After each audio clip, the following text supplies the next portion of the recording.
कि माननीय डीएम रोहतास धर्मेंद्र कुमार जी ने बुला के एक दिन का डीएम का कुर्सी दे दिया सलोनी। डीओ साहब संजीव कुमार जी ने इज्जत दिया, एक दिन के डीओ की कुर्सी दे दी। साहब, डीएम और डीओ की कुर्सी देने से आपके 1 महीने की सैलरी सलोनी को नहीं मिली है। हवा में ताश का घर नहीं होता, रोने से बिगड़ा मुकंदर नहीं बनता, दुनिया जीतने का हौसला रखो यारो, एक हार या जीत से कोई सिकंदर नहीं होता। मत देना, और ये जवाब देना है तो अपने टैलेंट के बल पे दो, और मारने दो स्ट्राइक, कितना स्ट्राइक मारते हैं, हम भी तुम्हारे साथ हैं। और दोस्तों, जैसा कि आपने देखा था, आने वाले बिहार में बहुत सारे लड़के पिछले कई एक साल में वायरल हुए, और बहुत सारे बच्चों का वजूद जो है धीरे धीरे कहाँ चला गया, आज ना बिहार की जनता जानती है और ना ही बिहार सरकार जानती है। मैं सीधे ये कहना चाहता हूँ, आपको मैंने पहले भी बताया था कि आज जो सलोनी कुमारी वायरल हुई है, शायद वायरल होने पर ये चेहरा सबको याद रहे, लेकिन क्या आने वाले कुछ एक समय में ये चेहरा याद रहेगा? क्योंकि ये वही बच्ची है जिसने ये साबित किया कि हवा में ताश का घर नहीं होता, हवा में ताश का घर नहीं होता, रोने से बिगड़ा मुकंदर नहीं बनता, दुनिया जीतने का हौसला रखो यारो, एक हार या जीत से कोई सिकंदर नहीं होता। और ये चीज अगर किसी ने साबित किया तो इस बच्ची ने भली भांति साबित करके दिखाया। आप लोग जानते हैं कि मैं राजनीतिक मुद्दों को छोड़कर ज्यादा भटकाव नहीं लेता हूं, लेकिन फिर भी इस बच्ची ने हमें विवश किया कि खींच करके आज लगभग दिल्ली से 1300 किलोमीटर दूर इस तिलौथू गांव में आया जाए। और आने के बाद जो हमने महसूस किया कि यहाँ आना बिल्कुल औचित्य भी था और सही भी था। दोस्तों, मैंने आपको बताया था कि आज सलोनी जैसा बिहार में न जाने हर गांव में कितने बच्चे गली गली और हर जगह दबे हुए हैं, और उन बच्चों को ज़रूरत है निकाल कर लाने की। ठीक है, सलोनी के लिए गॉडफादर इनके प्रिंसिपल बने और उन्होंने इनको आगे बढ़ाने का प्रयास किया। आज हम ये पूछने नहीं आए हैं कि सलोनी का जीवन कैसा चल रहा है या सलोनी आगे क्या करेगी। आज हम सवाल बिहार सरकार से पूछना चाहते हैं कि क्या जो बच्चे अपने लेवल पे पढ़ाई करके तैयारी करते हैं वो किसी तरह से सक्षम नहीं हैं, क्या उनको स्टेज नहीं दिया जाना चाहिए? क्या बिहार सरकार को उन बच्चों के बारे में नहीं सोचा जाना चाहिए? क्योंकि जब तक सरकारें इस तरह के बच्चों का संज्ञान नहीं लेंगी तब तक ये बच्चे राजनीति के केंद्र के इर्द गिर्द घूमते रहेंगे, और कोई नेता आएंगे वो गेरुआ गमछी देके जाएंगे, और कोई नेता आएंगे वो हरे कलर का गमछी देके जाएंगे, और कोई आएगा तो उजले कलर का गमछी देके जाएगा।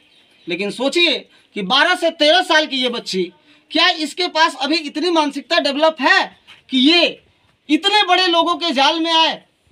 हमें तो लगता है कि इसका सही विकल्प ये होना चाहिए था कि बिहार सरकार को पूरे राज्य स्तर पे एक ऐसे विद्यालय की स्थापना करनी चाहिए जहां अपने राज्य के जो एक्स्ट्रा और एक्सेप्शन के बच्चे हैं उनको पूरी तरह से शिक्षा में सराबोर किया जाए और उनको आगे ले जाने के सारे रास्ते खोले जाए। जैसा कि हमने देखा आज सलोनी कुमारी जो है हम लोग के बीच में है।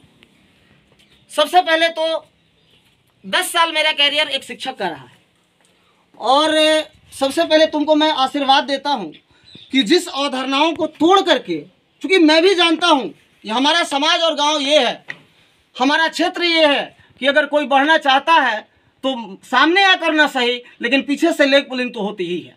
जैसा कि अभी आपने देखा कि इसी बच्ची के वीडियो पे दूसरे लोग जो है पैसा कमाना चाहते हैं, लेकिन जो बच्ची सेल्फ जिसके पास कॉपीराइट होना चाहिए उसको स्ट्राइक मारा जाता है। क्या ये नेपोटिज्म नहीं है? और ये नेपोटिज्म अब धीरे धीरे मुंबई से बिहार में भी आने लगा। और मैं बता देना चाहता हूं ऐसे लोगों को कि जो लोग इस तरह का कारनामा करने का प्रयास करेंगे उनके सामने एक और मीडिया का समूह है जो बिल्कुल खड़ा होगा। और इस तरह का काम मीडिया के द्वारा तो संभव नहीं है, लेकिन जो भी ऐसा करते हैं वो मानवता के भी दुश्मन है और समाज में बढ़ने वाले बच्चों के साथ तो बिल्कुल नहीं है। आइए हम बात करते हैं सलोनी से। सबसे पहले तो आप हमें ये बताइए कि आज आपके साथ बहुत सारे लोग आए। आज लगभग मैं देख रहा हूँ 10, 12, 15 दिन, अब मेरे को एग्जैक्ट डेट नहीं पता है, लेकिन पिछले कुछ सप्ताहों से आपके यहाँ बहुत सारे लोगों का आना जाना है। बहुत सारे लोग वादे करके गए, बहुत सारे लोग कुछ दे के भी गए, ठीक है ना। मैं ये पूछना चाहता हूँ आपसे कि आपको क्या लगता है कि इन चीजों से आपका भविष्य जो है सुरक्षित हो जाएगा? नहीं, इन चीजों से तो खूब से खूब चलेगा, 1-2 महीना चलेगा। तुम चाहती क्या हो, यही तो मैं पूछना चाहता हूँ। मेरा मेन आने का व्यू ये था कि तुम्हारे मन की बात, अपने खुद के पैरों पर खड़ा होना चाहती हूँ। खुद के पैरों पे खड़ा होना चाहिए। तो खुद के पैरों पर जो तुम खड़ा होना चाहती हो, इसके लिए कौन सा रास्ता चुनना चाहती हो? जैसे देखो, अगर मान लो आज तुम संगीत में हो, तो संगीत में भी हम लोग डिग्रियां लेके बहुत ऊपर जा सकते हैं, ठीक है। और हमें लगता है कि जितने भी गवर्नमेंट स्कूल है देखा जाए तो किसी के पास संगीत के शिक्षकों की पूर्ति नहीं है। और हमें लगता है कि जितने बच्चे, कोई जरूरी नहीं है कि अगर कोई बच्चा गाना गाता हो तो भोजपुरी के तौहीनता की तरफ जाए, बदसलूकी की तरफ जाए। ये भी हो सकता है कि वही बच्चा भोजपुरी का ब्रांड एम्बेसडर बन के और भारत के दूसरे देशों में भी भोजपुरी का पर्चा लहरा है। ये शुभकामना हम आपको देते हैं सबसे तो पहले। दूसरी बात ये है, आप हमें ये बताइए कि आने वाले समय में आप क्या चाहते हैं? आपका भविष्य किधर जाना चाहिए, या सरकार से आपकी क्या अपेक्षा है? सरकार से तो यही अपेक्षा है कि लाउड साउंड में बोलिए। यही अपेक्षा है हमारी सरकार से कि आगे बढ़ाइए, हमको भी आगे बढ़ा दीजिए। बल्कि मुझे ही नहीं, बिहार में जितनी भी बेटियां हैं मेरी जैसे जो आगे बढ़ना चाहती है, उनको टैलेंट को दबाया नहीं बल्कि उनको भी आगे बढ़ाया। Very good. देखिए आज इस बच्ची ने क्या कहा, ये देखने वाली बात है और समझने वाली बात है कि आज एक 13 साल की बच्ची इतनी बातें समझती है क्योंकि इसने उस दर्द को झेला है। इस बच्ची ने उस दर्द को झेला है कि तब इसके मुंह से वो आवाज आ रही है कि सबको आगे बढ़ाने का समाज प्रयास करे, लोग प्रयास करे, सरकार प्रयास करे, समाज के जो बुद्धिजीवी लोग हैं जिनको जनता ने ऊपर बैठाया है वो भी प्रयास करें। और साहब, दूसरे का तंगी छोड़ करके और अपने पे ध्यान दे दिया जाए तो हमें लगता है कि पूरा समाज और हर चीज़ का निर्माण हो जाएगा। ये अगर डिपेंड करता है तो आप पे डिपेंड करता है। आज सलोनी, एक तुम्हारा गाना मेरे को भी छुआ है, ठीक है, और वो तो मैं भी तुमसे सुनना चाहूंगा। और वो गाना कौन सा है जो शराबबंदी पे तुमने गाया है? और उसको थोड़ा सा 2 मिनट में गाओ, 1 लाइन नहीं 2 मिनट गाओ। दिन प दिन बिगड़ल जाता है रूपवा के दासाना सा, छोड़ब की ना आ तोहरे फिक्रिए भैनी गहलल बतासाना सा, छोड़ब की ना। दारू न पीना भैया, पागल फिरोगे तुम बाजार में, रोते रहेंगे बच्चे, पत्नी रहेंगी इंतजार में।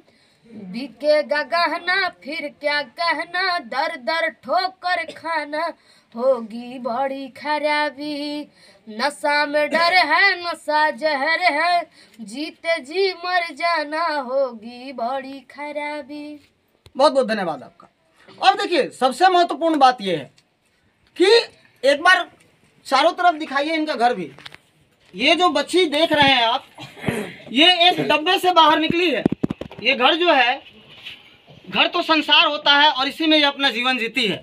लेकिन आज जो है इस डब्बे से निकलकर और इस बच्ची ने जो किया, हमें लगता है कि बहुत सारे ऐसे लोग हैं जिनको इस बच्ची से प्रेरणा लेनी चाहिए और ये बच्ची प्रेरणा स्रोत है भी। लेकिन सबसे महत्वपूर्ण बात यह है कि आज जब बच्चियां इतना मेहनत करके समाज में आगे जाना चाहती हैं तो कौन कौन से वो स्पीड ब्रेकर हैं जो इनके स्पीड को ब्रेक करते हैं? बताओ सलोनी, कौन सा ऐसा स्पीड ब्रेकर है जो तुमको आगे रोक रहा है? उनका तो नाम हम नहीं जानते। नाम नहीं पूछ रहे हैं, कारण बताओ। कारण ये है कि वो मुझे मतलब आगे बढ़ने नहीं देते हैं। जैसे मेरा खुद का यूट्यूब चैनल है, हाँ, और उस पर कॉपीराइट मार दिया गया था, लेकिन उसको ठीक हो गया है। एक बात मैं तुमको आज बताता हूँ। देखो, ये जो स्ट्राइक और कॉपीराइट है ना, ये तुम्हारे ही साथ नहीं मारा जाता है, ये हमारे और उनके साथ भी मारा जाता है। उनके साथ भी हुआ होगा 2-4 बार जब नए हैं तो, ठीक है। लेकिन एक बात क्या है ना, हम लोग सीख लें, अगर हम दृढ़ प्रतिज्ञ हैं तो दुनिया में हिमालय की चोटी को हिलाने वाला कोई भी ताकत पैदा नहीं लिया है। कितने दिन स्ट्राइक मारोगे? स्ट्राइक मारते रहो ना, तुम अपना काम करते रहो और कभी भी मनोबल गिरा के उन स्ट्राइक वालों को जवाब मत देना। जवाब देना है तो अपने टैलेंट के बल पे दो और मारने दो स्ट्राइक। कितना स्ट्राइक मारते हैं, हम भी तुम्हारे साथ हैं। हाँ, अगर कोई व्यक्ति, कोई भी सज्जन अगर इनके भावनाओं के साथ खिलवाड़ करने का प्रयास करेंगे तो फिर न्यूज़ 555 डेज या जितने भी हमारे मीडिया बंधु हैं जिन्होंने सहयोग करके आज इन बातों को सब जगह पहुंचाया, एक बार फिर से हम लोग खड़े होंगे, चाहे विपक्ष में कोई भी हो। क्योंकि मैं देख रहा हूं कि मैं शुरू दिन से वीडियो फॉलो करते आ रहा हूं, देख रहा हूं, ठीक है, आज मैं यहां पहुंच पाया हूं।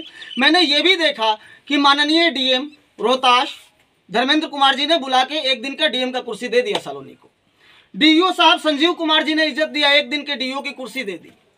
साहब, डीएम और डीओ की कुर्सी देने से आपके 1 महीने की सैलरी सलोनी को नहीं मिली है।